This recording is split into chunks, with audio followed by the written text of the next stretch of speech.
Hello students. तो बेटा आज का हमारा टॉपिक है रोलिंग मोशन। रोलिंग मोशन किस तरह से, जैसे कि कोई भी डिस्क है जो हमारे जो जो फ्लोर पे क्या करती है बेटा, रोल करती है। जैसे गाँवों में विलेज में बच्चे वो डंडी लगा के पीछे और आगे को चक्री चलाते हैं, ठीक है। वो भी एक रोलिंग मोशन का बेटा का एग्जाम्पल है, ठीक है। तो जैसे मतलब ये हमारी कोई रिंग है, ठीक है। आप इसको डिस्क मान सकते हो रिंग की बजाय, तो ज्यादा अच्छा रहेगा इसमें, क्योंकि फिर हम मोशन को कंप्लीट डिस्क्राइब कर पाएंगे। ये हमारी डिस्क है, ठीक है। और ये बेटा इसका क्या है, सेंटर है, जिसको मैंने सी से दिखाया है। तो जैसे जब ये डिस्क जो क्या करेगी बेटा, रोटेट करेगी, रिवॉल्व करेगी, तो ये ऐसे घूमेगी, ठीक है। तो इसकी मान लो फ्रिक्वेंसी कितनी है रिवॉल्यूशन की, ओमेगा। कितने बेटा इसका फ्रिक्वेंसी ऑफ रिवॉल्यूशन, ओमेगा, ठीक है। तो अब जो सेंटर ऑफ मास है वो हमेशा यही रहेगा। जब ये डिस्क आगे चलती जाएगी तो सेंटर ऑफ मास यही रहेगा। तो सेंटर ऑफ मास की कौन सी वेलोसिटी होगी बेटा, ओनली लीनियर। कौन सी होगी, लीनियर। दो वेलोसिटी होती है, एक लीनियर एक रोटेशनल। अगर कोई बॉडी लीनियर मोशन करती है तो उसकी लीनियर वेलोसिटी होती है, और अगर कोई बॉडी रोटेशनल मोशन करती है तो उसकी रोटेशनल वेलोसिटी होती है। रोटेशनल वेलोसिटी यानी कि ओमेगा, उसको हम किससे दिखाते हैं, ओमेगा से। और लीनियर वेलोसिटी को हम किससे दिखाते हैं बेटा, वी से। अब देखिए मान लो यहाँ पर कोई पार्टिकल है, ठीक है। इस डिस्क का यहाँ पे, इस डिस्क का यहाँ पे कोई पार्टिकल है जिसका पॉइंट बेटा क्या है, पी नाम दे रखा है हमने। क्या नाम दे रखा है इसका, पॉइंट पी, ठीक है। तो ये जो पॉइंट पी है, देखो बेटा जैसे डिस्क रिवॉल्व करेगी तो पॉइंट पी धीरे धीरे नीचे आएगा, ठीक है। तो यानी कि इस पॉइंट पी का रोटेशनल मोशन हुआ है। अब जैसे डिस्क आगे चलेगी, यूं डिस्क इस तरह से यूं घूमेगी, जैसे पॉइंट पी पे मैं आपको उंगली दिखा रही हूँ, ठीक है, ऐसे लगा के। अब ये डिस्क ऐसे घूमेगी, ठीक है। देखो पॉइंट पी रोटेट करा है, यहाँ से यहाँ तक आया, और वो यहाँ से लेकर यहाँ तक भी आया है। तो इसके दोनों मोशन है, रोटेशनल मोशन और लीनियर मोशन। तो इसके पास दोनों वेलोसिटी होगी। तो लीनियर वेलोसिटी कैसे होगी, जो सेंटर ऑफ मास की है, जिस वेलोसिटी से पूरी डिस्क आगे चल रही है, उसको हम क्या बोलेंगे, इसकी लीनियर वेलोसिटी। उसको हम किसके दिखाएंगे, VCM से ही, ठीक है। लीनियर वेलोसिटी इसकी कितनी होगी, सेंटर ऑफ मास के इक्वल होगी। अब ये पॉइंट यहाँ से ऐसे रोटेट कर रहा है यूं, ठीक है। तो किसी भी पॉइंट पर हम उसकी वेलोसिटी कैसे दिखाते हैं, टेंजेंट दिखाते हैं। क्या दिखाते हैं बेटा, टेंजेंट। अब क्योंकि ये जो पॉइंट है इस तरीके से आएगा नीचे, इस तरीके से ये नीचे आएगा पॉइंट पी यहाँ से यहाँ चल के आएगा नीचे, ठीक है। तो ये आगे भी चलता है, इस तरह से लीनियर मोशन भी करता है और रोटेशनल भी। तो इस पॉइंट पी पर मैंने वेलोसिटी उसकी कैसी दिखा दी, टेंजेंट। क्या दिखा दी बेटा मैंने, टेंजेंट।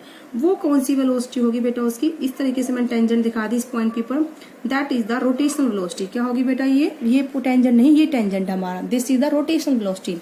अब ये तो centre of mass linear velocity and ये रोटेशनल वेलोसिटी, टेंजेंट दे दी। तो इनका रिजल्टेंट बेटा कहाँ पे, ये मैंने बीच में ली रिजल्टेंट, ठीक है। तो ये सेंटर ऑफ मास की और रोटेशनल मोशन दोनों की रिजल्टेंट वेलोसिटी क्या हो गई, ये इसको हमने क्या दिखा दिया बेटा, V2 से दिखा दिया। किससे दिखा दिया हमने इसको, V2 से, ठीक है। तो इस तरीके से हम क्या करते हैं, डिस्क्राइब करते हैं लीनियर मोशन और rolling motion of the disc, ठीक है। तो आप इसको लिख सकते हो नोट की पॉइंट बना के कि centre of mass moves with the linear velocity.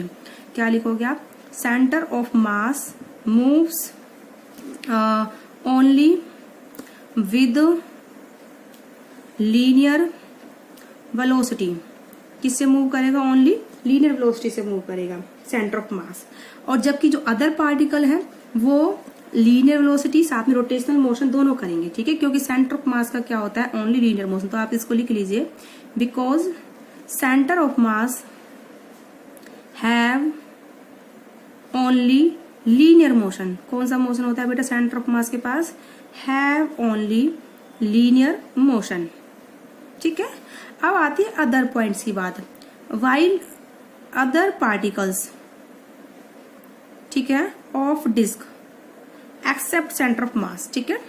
While other particles या फिर पॉइंट जो भी हैं डिस्क के, of disc have both linear and rotational motion, have both linear and rotational motion, therefore they have both velocities, rotational and linear, ठीक है। तो अब देखो बेटा सेंटर ऑफ मास की वेलोसिटी कितनी होगी, velocity of centre of mass if the r is the radius of disk and omega is the angular फिर कौन सी, या फिर एंगुलर रिवॉल्यूशन की मतलब उसकी वेलोसिटी, एंगुलर वेलोसिटी बोल सकते हैं आप। तो कितनी होगी बेटा, सेंटर ऑफ मास की वेलोसिटी होगी r omega.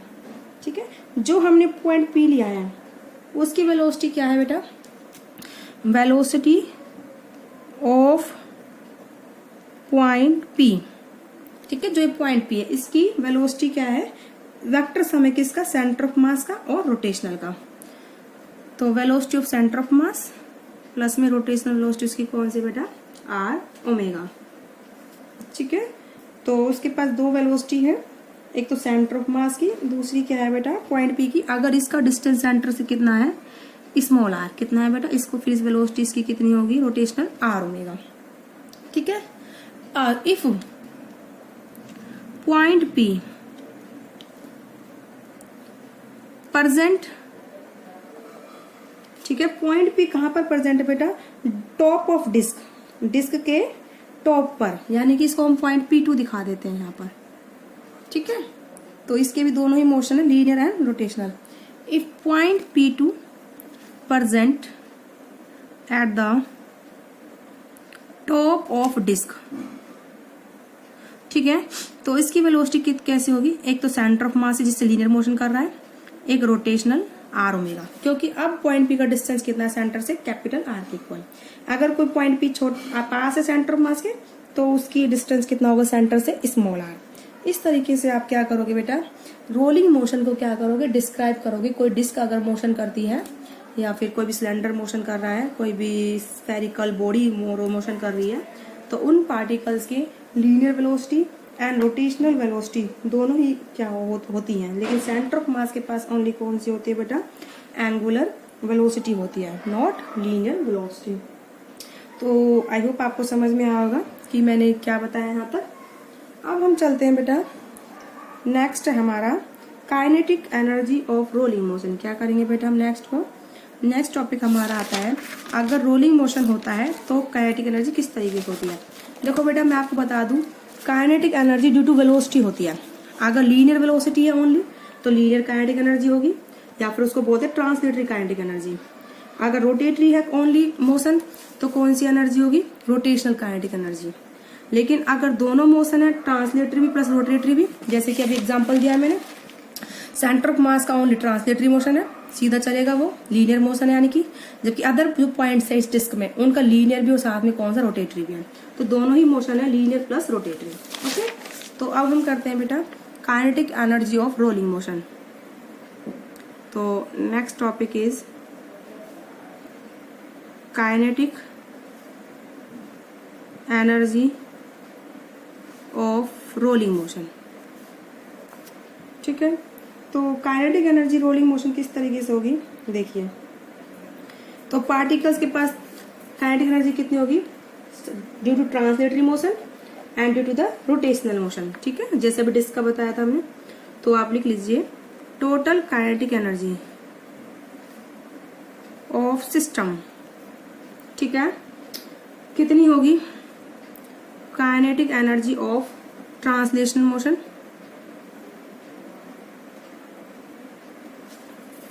Kinetic energy of translation motion of centre of मास, क्योंकि सभी पार्टिकल्स जो डिस्क यहाँ से चल के यहाँ तक आई है घूमती हुई हूँ, तो वो लीनियर भी चल रहे हैं, लेकिन उनकी वेलोसिटी कितनी होगी लीनियर की, जितनी सेंटर ऑफ मास की है।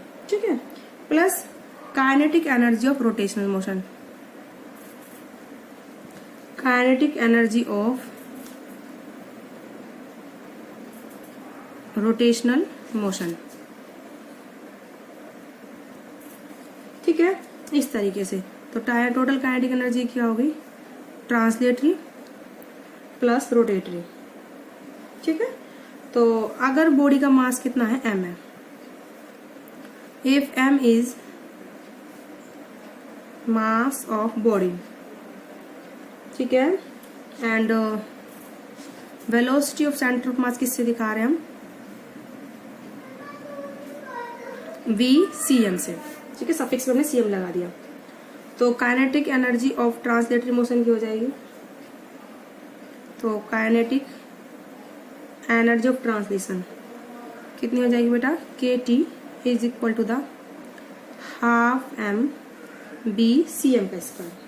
ठीक है, ऐसे ही सिंस मोशन ऑफ रोलिंग, ठीक है, about the centre of mass, rolling body कोई भी होगी, कोई बॉडी जैसे रोल कर रही है उसका सेंटर ऑफ मास के अबाउट कैसे होगा, रोटेटरी मोशन, इस तरीके से घूमेगी। देखो आप इसमें देखो, जो ये पॉइंट पी है जैसे जैसे ऐसे घूमेगा, यूं चलेगा, फिर ये यूं चलेगा, यूं, ठीक है, तो सेंटर ऑफ मास के अबाउट घूमेगा ये।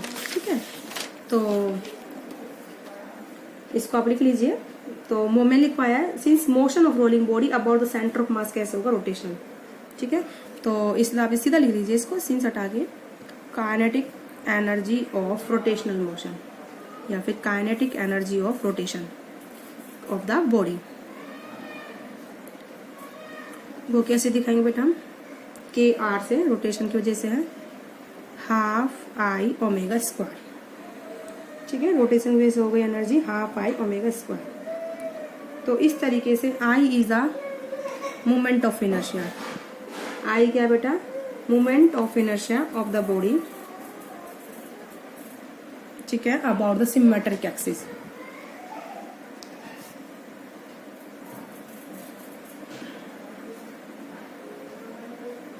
ठीक है, इस तरीके से। अब है तो पूरी काइनेटिक एनर्जी कितनी जाएगी बोलो, काइनेटिक एनर्जी रोटेशनल की निकाल ली हमने, ट्रांसलेटरी की निकाल ली, तो kinetic energy of rolling body, यानी कि जब भी कोई बॉडी रोल करती है तो उसके पास दोनों मोशन होते हैं, ट्रांसलेटरी एंड रोटेटरी। तो इसको हम दिखाएंगे K is equal to the half M V C M square, ठीक है, plus half I omega square. ठीक है, तो velocity of centre of mass का स्क्वायर प्लस में हाफ आई ओमेगा स्क्वायर। ठीक, इस तरीके से आपका फॉर्मूला बन जाएगा। अगर आप चाहो तो सेंटर ऑफ मास की वेलोसिटी कितनी होती है बेटा, आर ओमेगा होती है। ठीक है, तो इस तरीके से आप कर सकते हो। तो it implies angular velocity omega कितनी हो जाएगी, velocity of centre of mass upon में आर ओमेगा हो जाएगा। और मोमेंट ऑफ इनर्शिया कितनी होती है बेटा, एम के स्क्वायर। सिंपल फॉर्मूला ये, हम इसमें जरूरत नहीं है कि हाफ एम आर स्क्वायर होगी, एम आर स्क्वायर होगी, क्योंकि सिंपल फॉर्मूला है, एक नॉर्मल फॉर्मूला इनर्शिया का, किसी बॉडी का किसी भी एक्सिस के अबाउट। ठीक है, तो ये इम्प्लाइज काइनेटिक एनर्जी हो जाएगी हाफ एम, ठीक है, velocity of centre of mass का स्क्वायर है, प्लस हाफ आई, आई कितनी है बेटा, एम के स्क्वायर, और ओमेगा कितना है, velocity of centre of mass upon में आर का स्क्वायर हो गया। ठीक है, तो इस तरीके से काइनेटिक एनर्जी हो जाएगी बेटा मेरी हाफ एम। ठीक है, साथ में velocity of centre of mass square बनाना था, वी सी एम का स्क्वायर कॉमन हो गया, यहाँ पर 1 बचा, यहाँ पर बचा बेटा आपका के स्क्वायर अपॉन में R square. This is the kinetic energy. ठीक है, काइनेटिक एनर्जी, इसको आप पूरा लिख लिए, पता रहेगा, जिससे के is the radius of gyration, radius of gyration. ठीक है, इस तरीके से। तो आप इस तरीके से आपने क्या निकाला है, बॉडी की रोलिंग मोशन के, बॉडी की कोई भी बॉडी अगर रोलिंग मोशन कर रही है तो उसकी काइनेटिक एनर्जी हम निकाली है। तो उस पर 2 काइनेटिक एनर्जी होती है, एक लीनियर और एक रोटेशनल। तो आई होप बेटा आपको समझ में आया होगा। तो आज की वीडियो में बेटा इतना ही। ट्रांसलेटरी मोशन की एनर्जी तो half M V C M square होगी, क्योंकि ट्रांसलेटरी मोशन हर एक पार्टिकल का इतना ही होगा जितना सेंटर ऑफ मास चल रहा है जिस वेलोसिटी से। रोलिंग की हो गई half I omega square, I is the moment of inertia. अब हमें पता नहीं कि बॉडी हमारी डिस्क है, रिंग है, या सिलेंडर या फिर स्फेरिकल है।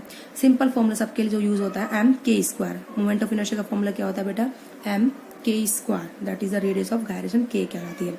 तो टोटल एनर्जी होगी ट्रांसलेटरी प्लस रोटेटरी, हमने कर दिया। अब हम इस फॉर्मूले के फॉर्म में ले आए, मोमेंट ऑफ इनर्शिया हमने, ठीक है, एम के स्क्वायर ले लिया, omega B is equal to R omega होता है, तो ओमेगा हो जाएगा वी अपॉन में आर। तो ये वैल्यू ओमेगा की वैल्यू, आई की वैल्यू हमने यहाँ पुट कर दी।